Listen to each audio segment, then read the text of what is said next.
morning mga kadogo. Sensya na katitsura ko, sobra akong puyat dahil nga dito sa mabait na koto na to. Anong araw na ngayon, di pa nanganganak, napupuyat ako kakabantay. Napakong tulog. Yung mata ko gustong-gusto ng pumikit. Yung utak ko ayaw kasi nga iniisip siya eh. Ganun talaga pag the-blabber. Hindi naman natin pwede pabayaan. Hindi man tayo mayaman pero syempre dapat nandun yung care natin tsaka asikaso natin sa aso. Ang tagalan na ito. Dapat to, mga anak na to eh. 64 days, 65 days na to. Ano ba yan? Tingnan nyo. Ayan, tiha-tihaya pa oh. Dapat pag mga anak na, medyo matamlay na. Diba? Siya, tingnan nyo, lakas ng kumain yan. Pero yung mga tuta, pag ginawa ka mo, nako, Diyos ko, ang kukulit. Bakat na bakat yung mga kamay, ulo, katawan, sa tiyan. Talagang buhay na buhay. Yan ang bakit ang tagal ng mga anak.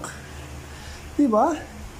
Malamang ko, Cotton, paglabas ng mga tuta mo, sa tagal na yan, marunong na yan mag-jump, mag-sit, lahat ng tricks marunong na kasi ang tanda na maglabas eh. Kailangan ko pa mga anak na makatulog na ako na maayos. Please na mga Cotton, mga anak na, nahirapan na ako eh. Hindi na ako nakakatulog, kakaisip din sa'yo. Diba? Sana mga anak na. Okay? Love you, Cotton.